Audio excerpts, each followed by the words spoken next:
huyệt y hi BL45.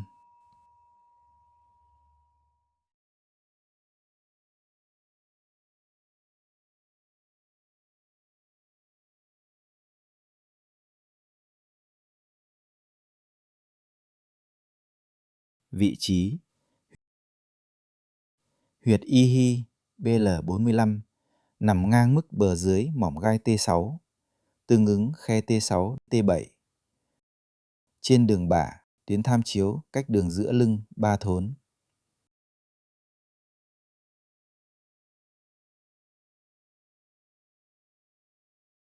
Cách lấy huyệt. Xác định vị trí của T6. Cách 1. Qua mỏm gai C7. Mỏm gai đốt sống cổ C7 thường nhô cao nhất, dễ sờ thấy. Khi cử động cổ, gập, duỗi hoặc xoay, mỏm này di động theo các đốt sống cổ phía trên. Đốt sống ngực T1 nằm ngay dưới C7. Mỏm gai T1 hầu như không di động theo các cử động cổ. Từ C7 đếm xuống qua 5 đốt sống để đến với mỏm gai T6. Cách 2. Qua bả vai. Người bệnh đứng hoặc ngồi thẳng, hai tay buông thõng tự nhiên. Mép trên của góc trong xương bả vai thường đồng mức với mỏm gai T2. Đếm xuôi xuống, mỏm gai cách 3 đốt sống phía dưới là T6.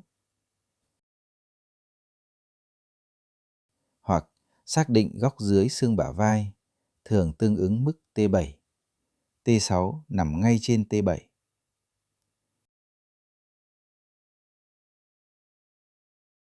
Xác định đường bả, đường ngửa bả. Theo quy ước, khoảng cách từ đường giữa lưng, đốc mạch đến bờ trong xương bả vai là 3 thốn. Đường bả chạy song song với đường giữa lưng, đi qua bờ trong xương bả vai, cách đường giữa lưng 3 thốn. Đường nửa bả cũng chạy song song với đường giữa lưng, nằm ở nửa khoảng cách với đường giữa lưng đến bờ trong của xương bả vai, tương ứng 1,5 thốn.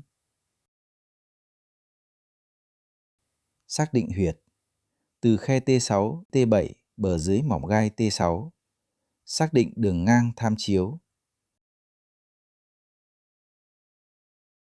Giao điểm giữa đường ngang này và đường bả là vị trí huyệt y hi BL45.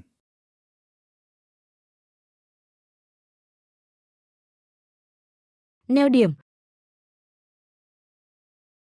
Huyệt y hi BL45 nằm trên đường bả, cách đường giữa lưng 3 thốn, ngang mức khe mỏm gai T6, T7. Cùng ngang, hai huyệt cùng nằm ngang với huyệt y hi BL45 ở mức khe mỏm gai T6, T7, theo thứ tự từ trong ra ngoài. Linh đài GV10 trên đường giữa lưng. Đốc du BL16 trên đường nửa bả.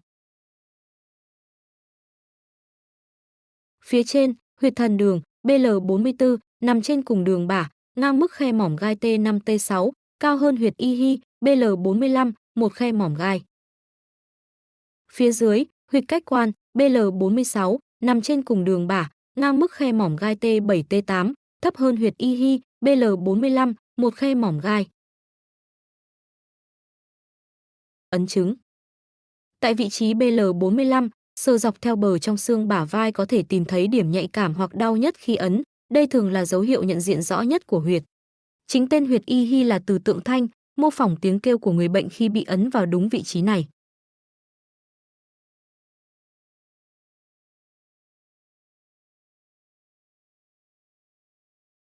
Tác dụng và chức năng chính. Khu phong, thanh nhiệt, giải biểu vùng phế, kinh bàng quang. Giúp loại bỏ phong nhiệt xâm nhập, hỗ trợ làm giảm ho, sốt nhẹ, viêm phế quản và các rối loạn hô hấp do ngoại tà. Giáng nghịch phế khí, bình xuyễn chỉ khái. Điều hòa khí phế đi xuống, giúp giảm ho, khò khè, khó thở và các biểu hiện khí nghịch tại phổi. Hoạt huyết, hành khí, giảm đau vùng thân trên. Tăng cường lưu thông khí huyết, giúp giảm đau và căng cứng vùng vai, lưng trên, ngực và liên sườn. Khu trệ, thông kinh lạc vùng lồng ngực, bả vai. Khai thông tắc nghẽn kinh lạc, hỗ trợ giảm đau dây thần kinh liên sườn, đau vùng xương bả vai và cảm giác tức ngực. Tăng cường lưu thông khí huyết toàn thân, cải thiện suy nhược. Hỗ trợ nâng cao tuần hoàn khí huyết, giảm mệt mỏi, suy yếu và cảm giác thiếu năng lượng kéo dài.